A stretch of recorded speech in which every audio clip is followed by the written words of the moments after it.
कहते हैं करत करत अभ्यास के जन्मती हो सुजान और उम्र सिर्फ एक संख्या होती है। ये कहावत को सच साबित किया है पंचकुला के सेक्टर 25 के रहने वाले 59 वर्षीय नवदीप सूद ने। ना उम्र की बंदिश न डर की दीवार, बस हौसलों की उड़ान। जी हाँ, नवदीप सूद ने देश की सबसे ऊंची चोटी माउंट एवरेस्ट को फतेह कर दिखाया है, वो भी उस उम्र में जब ज्यादातर लोग आराम की तलाश में होते हैं। लेकिन नवदीप ने चुनौतियों से दोस्ती की और इतिहास रच दिया।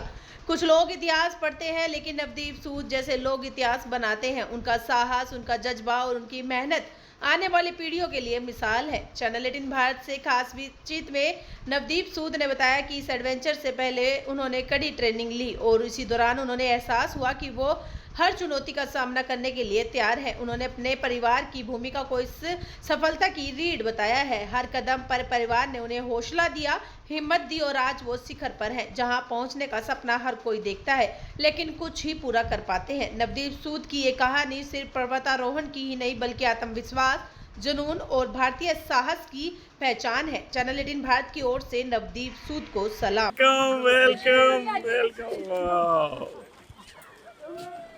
Wow. Congratulations. Welcome, sir. Welcome. Wow. कुछ लोग इतिहास पढ़ते हैं, लेकिन कुछ लोग इतिहास बनाते हैं। तो आज हमारे साथ हैं नवदीप सूद जी, जिनके साहस ने, जिनके हौसले ने और जिनके जुनून ने एक इतिहास बना दिया है, ना केवल परिवार का, ना केवल राज्य का, बल्कि देश का नाम रोशन किया है। देश की सबसे ऊंची चोटी माउंट एवरेस्ट को फतेह करने वाले नवदीप सूद जी आज हमारे साथ हैं, जिनसे हम जानेंगे कि उनकी रोमांचक स्टोरी, यात्रा क्या रही और कैसे कैसे दिक्कतों का उन्होंने सामना किया। तो सबसे पहले नवदीप जी, आपका स्वागत है हमारे चैनल में। नमस्ते मैम, नमस्ते सभी दर्शकों को। नवदीप जी, सबसे पहले तो आपको बहुत बहुत बधाई हो जो आपने देश की सबसे ऊंची चोटी माउंट एवरेस्ट को फतेह किया। थैंक यू मैम, आपकी बधाई और आपकी शुभकामनाओं की वजह से ये पॉसिबल हुआ है। बहुत बहुत धन्यवाद।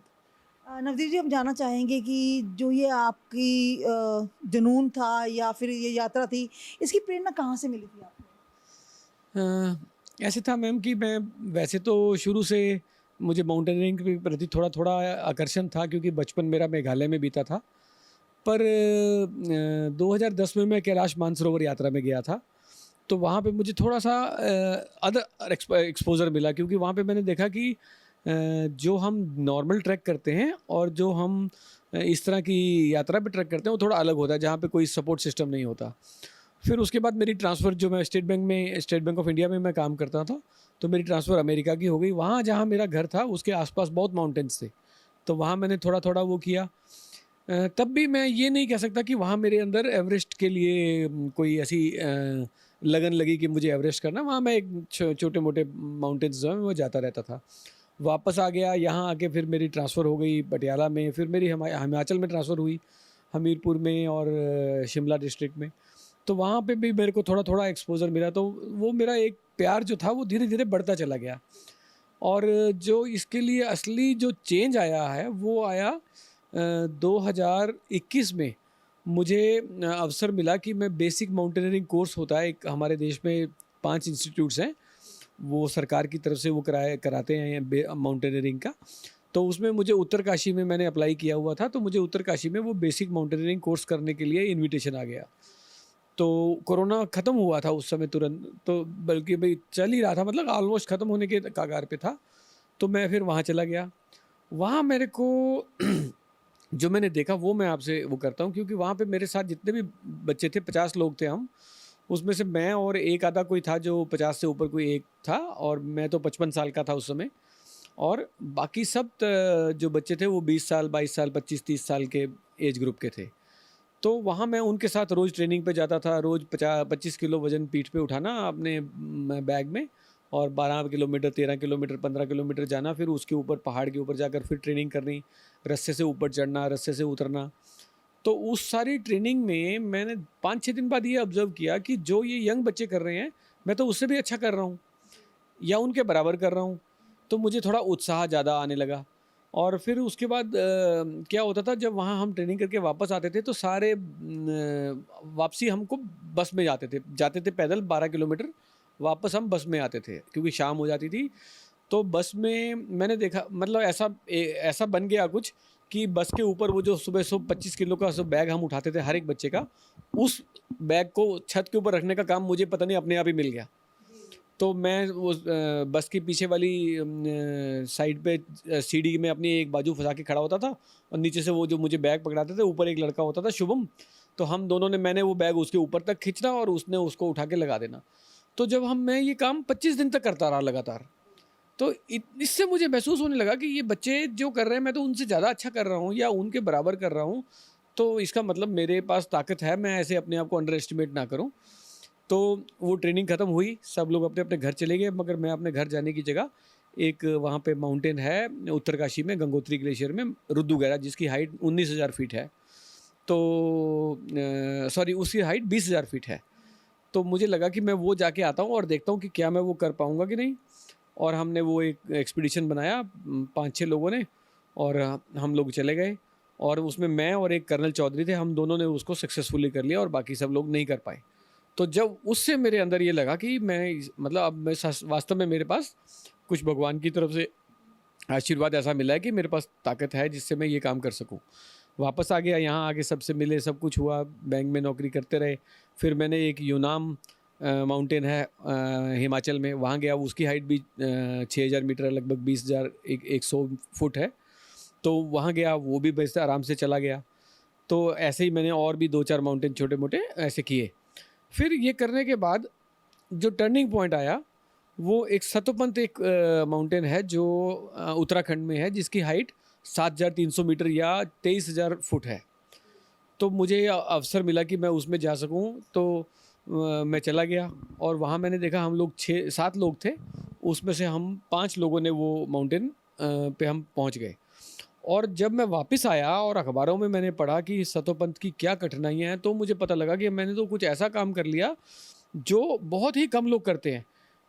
जब मैं चढ़ा था उसके, अब तो मुझे पता नहीं 1 साल का रिकॉर्ड क्या है, मगर आज से 2 साल पहले, 1 साल पहले तक, उसके बाद हमारे बाद उस माउंटेन पे कोई नहीं चढ़ पाया था, क्योंकि मौसम ख़राब हो जाता था, ऑक्सीजन की ज़रूरत पड़ती थी या कोई ना कोई तकलीफ़ आ जाती थी। तो 23,000 फुट पे जाने के बाद बिना ऑक्सीजन के मेरे अंदर ये आ गया कि अब मुझे कुछ और बड़ा करना चाहिए, और मैंने अपने मन में ठान लिया कि मैं अब एवरेस्ट से, दुनिया की सबसे ऊंची चोटी है, तो मैं उस पे जाऊंगा और उसके लिए तैयारी शुरू करता हूं। तो वहाँ से ये टर्निंग पॉइंट आया, और फिर मैंने एवरेस्ट का सपना सब देखा। नवदीप जी, आपके अनुसार मतलब कि उम्र, कोई जो उम्र है वो एक नंबर है, वो उम्र नहीं है वाकई में, ये आपने सिद्ध कर दिया है। तो मैं ये जानना चाहूँगी, परिवार का कैसा सहयोग रहा आपको? हाँ, दोनों बातों का मैं जवाब देता हूँ जी, कि उम्र तो वास्तव में नंबर ही है। आप सोचो कि मैं 50 साल का हो गया हूँ तो मैं अब कुछ नहीं कर सकता, तो कुछ नहीं कर पाओगे, या 60 साल का हो गया तो अब मैं बूढ़ा हो गया हूँ तो मैं को तो बूढ़े हो जाओगे। और अगर आप ये सोचते रहोगे कि मैं कुछ भी कर सकता हूँ, तो फिर वो ऐसा नहीं कि आप हर बार वो काम कर लोगे, मगर अगर आप प्रयास करोगे तो आपकी बॉडी धीरे धीरे धीरे धीरे उस लायक बन जाती है कि आप कुछ भी मुश्किल काम भी कर सको। तो उम्र तो नंबर ही है, अब तो मैं साबित कर चुका हूँ। और मैं ये कहता हूँ कि और कोई मुश्किल काम है तो मुझे बताओ, लाओ मैं करके दिखाता हूँ।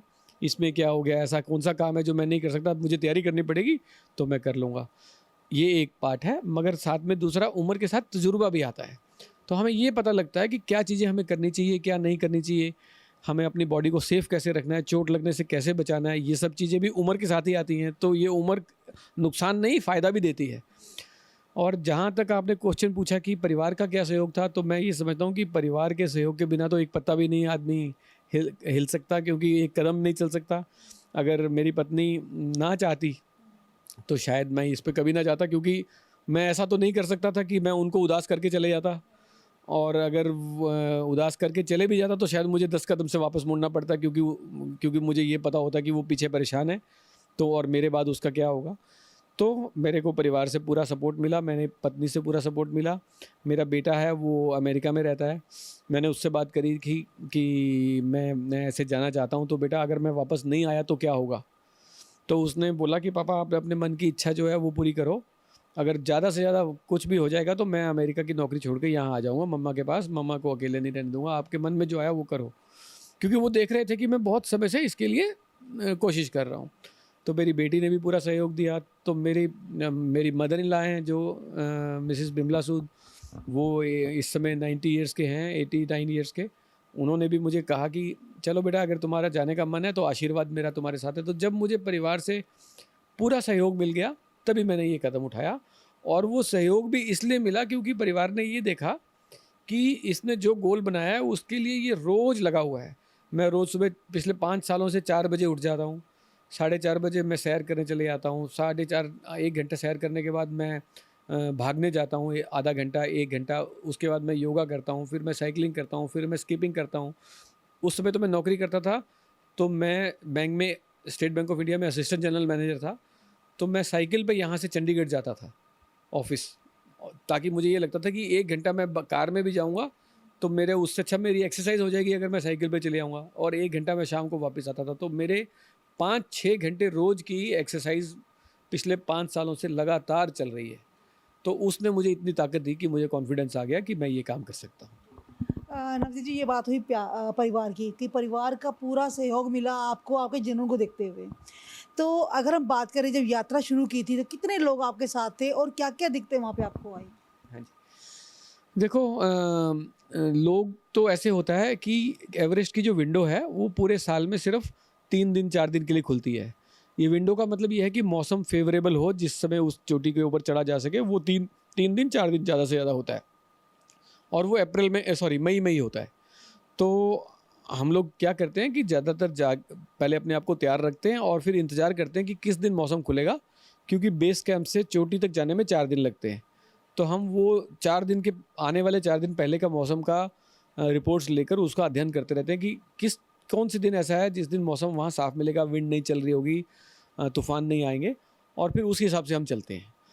तो ये तो एक बात बताइए आप, मैं आपके प्रश्न का उत्तर दिया मैंने। दूसरा आपने पूछा कि और कितने लोग थे, तो पूरी दुनिया से लोग आते हैं, और इस साल लगभग 400 लोग पूरे विश्व से वहाँ आए हुए थे, जिसमें से भारत से भी लगभग 100 लोग वहाँ पे थे, जिसमें आर्मी, एनसीसी और आम जनता भी थी।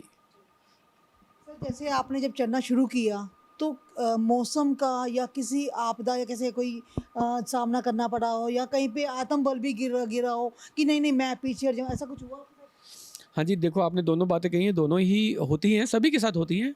हम तो ये माउंटेन में जो जाते हैं वो सब लोग ये कहते हैं कि जब भी आप माउंटेन पे जाते हो तो आपको एक बार ज़रूर इंटरनली कॉल आएगा कि मैं नीचे चले जाऊँ, मुझे यहाँ से नहीं रहना है।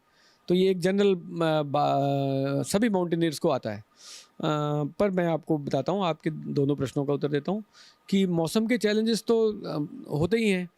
तो आप जब उस इलाके में होते हो तो स्नोफॉल अभी हो रहा है, अभी धूप निकल आती है, अभी तूफ़ान आ जाएगा तो अभी शांत हो जाएगा, अभी हवा इतनी तेज़ चलने लग जाएगी 45 की स्पीड पे, 60 की स्पीड पे, कि आपसे खड़ा भी नहीं हुआ जाएगा, और थोड़ी देर में वो ठीक हो जाएगा। तो मौसम के बारे में तो मतलब कुछ भी कहना बिल्कुल ही वो है कि अच्छा ही मिलेगा, ऐसा कभी नहीं होगा।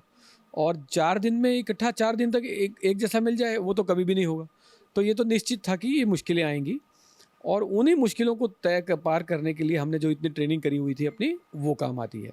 तो ये एक बात है। दूसरी बात ये है कि मनोबल कैसे टूटता है। तो मनोबल कैसे टूटता है, जैसे आप 8 लोग हमारे चले हैं, हम लोग उसके लिए, तो 8 लोग अगर हम अपने मिशन के ऊपर चले हैं, और किसी एक इंसान को ऐसे लगा कि वो नहीं कर पाएगा, तो वो कहता है कि मैं वापस आना चाहता हूँ, तो वो वापस आया तो आपको भी कहीं ना कहीं अंदर से ये आ जाता है कि यार इससे नहीं हो पा रहा है, और ये 25 साल का है या 35 साल का है, या इसको सांस की तकलीफ आई है, तो मुझे भी आ सकती है। तो वो मनोबल तो ऐसे हर कदम कदम पे टूटता है। कभी आप, जैसे मैं अपनी ही बात बताता हूँ, तो हम लोग 8 लोग थे, तो जब हम चले हैं तो उसके बाद जब हमारे को रस्सी के सहारे ऊपर चढ़ना था, तो पहले ही कदम पर किसी एक मेरे दोस्त के वो पसलियों में दर्द होने लग गया, तो उसने बोला मैं नहीं जाऊंगा, तो वो वापस आ गया। एक दो लेडीज़ हमारे साथ थी, वो और गई ऊपर, तो वो उनसे ऊपर जाने के बाद उनको ये हो गया कि मैं नीचे कैसे उतरूंगी, तो वो वहाँ हिम्मत हार गई। तो हम लोग 9 लोग थे। फिर कुछ लोगों को खांसी होने लग गई, कुछ लोगों को फीवर होने लग गया, तो सेहत कमज़ोर होने लग गई, बोला नहीं जा रहा था, सबसे गले में सबके दर्द होने लग गया। तो तीसरे चौथे दिन ही ऐसा महसूस होने लग गया कि ये काम तो बहुत मुश्किल है और मेरे बस का शायद नहीं है। जब ये लोग नहीं कर पा रहे, उसमें से 2 लोग विदेश से थे आए हुए, तो जब हम ऐसी सिचुएशन देखते हैं तो हमारा मनोबल भी गिरता है। फिर चढ़ाई देखते हैं। आपने देखा कि एक रस्सी लेके आपको ऊपर चढ़ना है, तो रस्सी पकड़ के ऊपर चढ़ गए। ऊपर चढ़ने के बाद पता लगा कि अभी तो मैं एक ही मंजिल चढ़ा हूँ, अभी 200 मंजिल और चढ़नी है, तो मनोबल फिर गिरने लगता है कि ये कैसे होगा। मगर और मेरे साथी ऐसे बहुत सारे थे जो नहीं कर पाए। पर मेरे यहाँ पे मैं ये कहूँगा कि शारीरिक क्षमता से ज़्यादा माउंटेनियरिंग में आपकी मानसिक क्षमता जो है वो ज़्यादा होनी चाहिए। तो मैं अपने आप को कैसे इस तरह की मुश्किल से निकालता था, मैं आपको वो बताता हूँ कि जैसे मैं भी एक मंजिल के लगभग मैंने 10 फुट में रस्सी से चढ़ा और ऊपर देखा तो अभी तो 200 फुट और 200 मंजिल और जाना है। तो मैंने अपने मन को ये बोला कि अब तो एक निकल गई, अब तो 199 ही बची हैं। तो फिर हमने अगली वाली भी पार कर ली। उसके बाद मुझे लगा अब 2 निकल गई, अब कितनी बची हैं, अब तो 198 बची हैं। तो 1-2 घंटे के बाद 10-12 निकल गई। तो मैंने कहा चलो 5% तो निकल गया, अब तो 95% ही बचा है। तो ऐसे कर के हम धीरे धीरे वो मनोबल को बढ़ाते। मैं यही बोलता हूँ, मनोबल जिसके पास है वही माउंटेन चढ़ सकता है। जिसके पास मनोबल नहीं है उसके पास जितना भी शारीरिक क्षमता हो वो नहीं चढ़ पाएगा। तो ये मैंने वहाँ महसूस किया।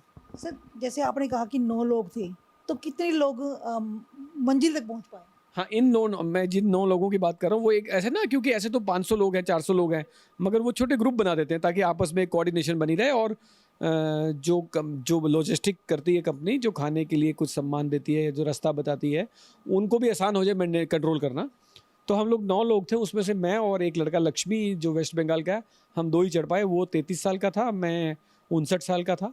बाकी हमारे साथी अफसोस है मुझे नहीं जा पाए। उसमें से विदेशी भी थे, पोलैंड के, हमारे देश के भी थे, तो वो नहीं जा पाए। वो किसी न किसी कारण से, किसी के लंग्स में पानी चला गया, तो किसी के पसलियों में दर्द था, तो किसी को चलना, मतलब टाइम देते हैं वो कि आपको खुम्बू ग्लेशियर है, इसको क्रॉस करने में आपको 10 घंटे लगने चाहिए, मगर उन्होंने उसमें 20 घंटे लगाए। तो फिर उनको पता लग गया कि अगर इनको टाइम इतना ज़्यादा यहाँ लग रहा है तो ये पार नहीं कर पाएंगे जब मौका आएगा।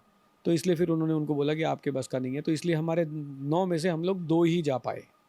जी सर जब आप वहाँ पहुँचे, जैसे वहाँ पहुँचे तो सबसे पहले कितनी मतलब उत्साह होता है, मैं मानती हूँ, मनोबल जो बना हुआ था, गिर रहा था, टूट रहा था, वो था, लेकिन वहाँ पहुँचते क्या फीलिंग थी पहले आपकी? हाँ जी, ये बहुत अच्छा आपने क्वेश्चन किया जी।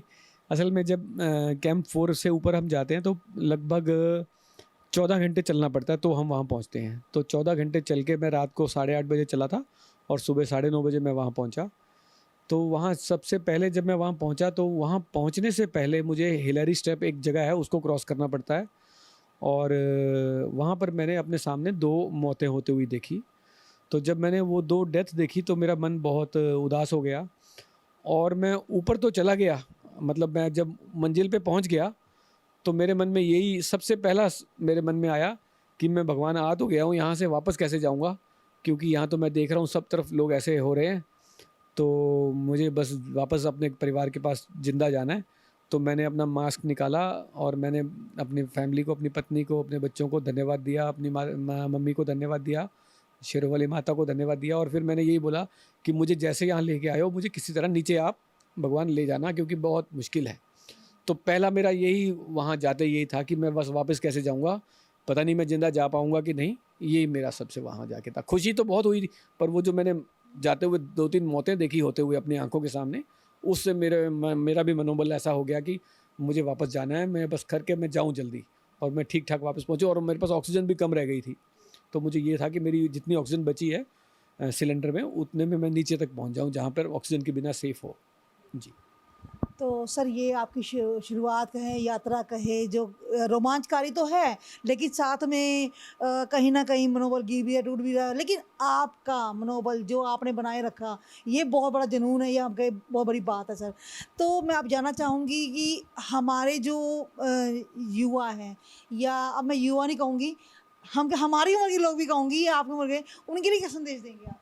ये तो बहुत अच्छी आपने बात कही है कि युवा हो या थोड़े मिडिल एज में हो या इवन सीनियर एज में हो, इंसान चाहे तो क्या नहीं कर सकता। तो आप ठीक है, ऐसे अगर आप मुझे बोलें कि कुछ ऐसा काम करो तो मैं तुरंत तो नहीं कर पाऊँगा, पर उसकी प्लानिंग होती है। अगर आप ये देखो कि अब माउंटेन चढ़ना था तो मैंने 5 साल उसकी तैयारी करी, तो वो हो गया। अब कोई भी दुनिया, मैं आज ये कह सकता हूँ कि दुनिया में कोई भी काम इम्पॉसिबल नहीं है। वो काम आपके मन के अंदर कितनी शक्ति है, उसको दृढ़ विश्वास कितना है, दृढ़ निश्चय कितना है, उसके लिए आप कितनी मेहनत करते हैं, कितनी तैयारी करते हैं, कितने सिस्टमेटिक तैयारी करते हैं, उस काम के ऊपर आपकी सफलता निर्भर करती है। तो यूथ हो या मिडिल एज हो या सीनियर एज हो, सिंपल कहानी यही है कि डेडिकेशन चाहिए, कमिटमेंट चाहिए, आपकी रेगुलर प्रैक्टिस चाहिए, कंटिन्यूटी चाहिए। अगर आप ये सब चीज़ें कर लेते हैं तो दुनिया का कोई काम मुश्किल नहीं है, चाहे वो उसको आप इमेजिनेशन से भी परे हो, वो भी काम हो सकता है। तो मेरा संदेश यूथ को और सबको यही है कि जो अपना गोल है वो बनाएं, उसको बनाने के बाद उसको अच्छे से समझें, फिर लिखें कि मुझे क्या क्या करना पड़ेगा इस गोल को अचीव करने के लिए, फिर उसको रोज़ मॉनिटर करें कि क्या मैं वो सब कर रहा हूँ जिस करने से मैं अपने गोल पे पहुँच सकता हूँ। और अगर वो आप कर रहे हैं तो फिर वो गोल जब आप जिस दिन आपका वो डी डे आएगा, जिस दिन आपका वो दिन आएगा, जिस दिन वो आपने उस काम को करना है, उस दिन आपको पता भी नहीं लगेगा आप कब करके आ गए। तो मेरे साथ भी ऐसा ही हुआ है। जब मैं गया तो बिल्कुल ये डर मुझे सब लगे, पर मैं आपके सामने बैठा हूँ ठीक ठाक। तो इसका सबूत यही है कि तैयारी करी थी। तो वो जो दिन थे, वो 4 दिन 5 दिन मेरे बड़े आराम से ऐसे ही निकल गए कि मैं कब जाके आ गया नीचे, ठीक ठाक वापस आ गया। तो यही मेरा संदेश है। सर, जब नीचे आप आए और आप लोगों से मिले, यहाँ आए लोगों से मिले और काफ़ी कॉल्स भी आ रहे होंगे, तो कैसा फील कर रहे थे?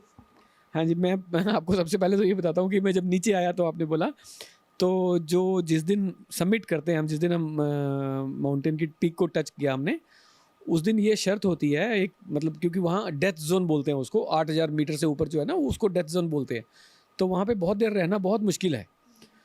कम से कम देर वहाँ सब एडवाइस किया जाता है कि आप कम से कम देर वहाँ रहें। तो मैं 8 बजे रात को चला और पूरी रात चल के हम सुबह 9:30 बजे वहाँ पहुँचे और फिर मैं वहाँ से तुरंत वापस आने के लिए शुरू हो गया, मतलब थोड़ी देर बैठने के बाद।